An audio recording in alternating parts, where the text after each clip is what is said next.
കലോത്സവത്തിലെ glamour ഇനമായ തിരുവാതിരയുടെ അണിയറയിലെ പുരുഷ സാന്നിധ്യം ഏറെ ശ്രദ്ധേയമാണ്. മത്സരാർത്ഥിനികളെ ആത്മവിശ്വാസത്തോടെ വേദിയിലെത്തിക്കാൻ ഇവർ വഹിക്കുന്ന പങ്ക് ചെറുതല്ല. കലോത്സവ വേദിയിൽ സ്ത്രീകളെ ഒരുക്കുന്ന അണിയറയിലെ പുരുഷന്മാരുടെ കാഴ്ചയിലേക്കാണിനി.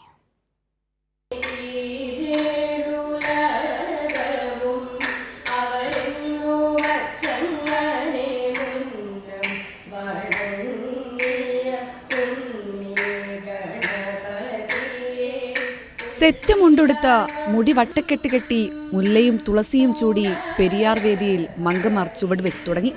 ഒരു കൂട്ടം പുരുഷന്മാർ പകർന്നു നൽകിയ ആത്മവിശ്വാസത്തോടെ.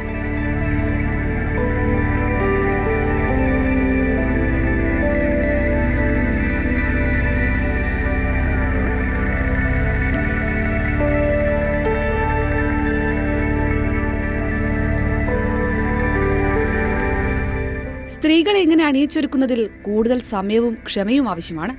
കണ്ണെഴുതി തലയിൽ പൂച്ചൂടി വട്ടപ്പൊട്ട് തൊട്ട് അവളെ ഏറ്റവും സുന്ദരിയാക്കാൻ ഈ പുരുഷന്മാർ കഴിയുന്നുണ്ട്. കണ്ണുകൾക്ക് വ്യത്യാസമുണ്ട്, സ്കിന്നിന് വ്യത്യാസമുണ്ട്, മൂക്കിന് വ്യത്യാസമുണ്ട്, ചെവികൾക്ക് വ്യത്യാസമുണ്ട്, പുരികത്തിന് വ്യത്യാസമുണ്ട്, എല്ലാ വ്യത്യാസങ്ങളുണ്ട്.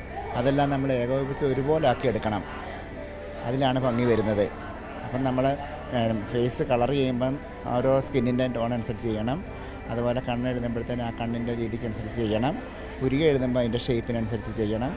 പിന്നെ ലിപ്സ് വരയ്ക്കുമ്പോഴും അതുപോലെ തന്നെ നമ്മൾ ആ ഷേപ്പിൽ തന്നെ വരച്ചെടുത്ത് ആ ഷേപ്പ് ആക്കിയെടുക്കണം. നമ്മൾ നല്ല വൃത്തിയായിട്ട് നമ്മൾ ഡ്രസ്സ് ചെയ്യിക്കുന്നതിലും മുഖം മേക്കപ്പ് ചെയ്യുന്നതിലും എല്ലാ കാര്യങ്ങളും നല്ല വൃത്തിയായിട്ട് ചെയ്ത് അവർക്ക് സ്റ്റേജിൽ കളിക്കാൻ നല്ല കോൺഫിഡൻസ് ഉണ്ടാകും.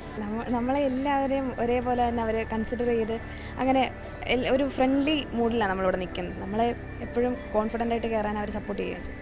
അവരുടെ ആ ഒരു ടച്ച്, അവരുടെ എക്സ്പീരിയൻസ് അവർ നമ്മളിൽ കാണിക്കുന്നുണ്ട്. അത് ഞങ്ങളുടെ ഓരോരുത്തരുടെയും ഫേസ് കണ്ടാൽ അതറിയാം. ഞങ്ങളുടെ ഫേസിൽ എത്രയും ഞങ്ങളുടെ കോൺഫിഡൻസ് അതിൽ കാണുന്നുണ്ട്. അവർക്കതിലൊരു നല്ലൊരു പാർട്ടുണ്ട്. സാറിനാണെങ്കിലും മേക്കപ്പ് ചെയ്യാൻ വന്ന അങ്കിൾസിനാണെങ്കിലും ഇവിടുത്തെ ടീച്ചേഴ്സിനാണെങ്കിലും ഞങ്ങളുടെ വിജയത്തിലും ഞങ്ങളുടെ കോൺഫിഡൻസിലും ഒക്കെ അവർക്കതിലൊരു പാർട്ടുണ്ട്. അണിയാനും അണിയിച്ചൊരുക്കാനും സ്ത്രീകൾ തന്നെ വേണമെന്ന ചിന്തയിൽ നിന്നുള്ള മാറ്റമാണ് അണിയറകൾ തോറുമുള്ള ഈ പുരുഷ സാന്നിധ്യം. ക്യാമറമാൻ അയ്യപ്പദേവിനോടൊപ്പം അർച്ചന വിനോദ്, കൈരളി ന്യൂസ്, തിരുവനന്തപുരം.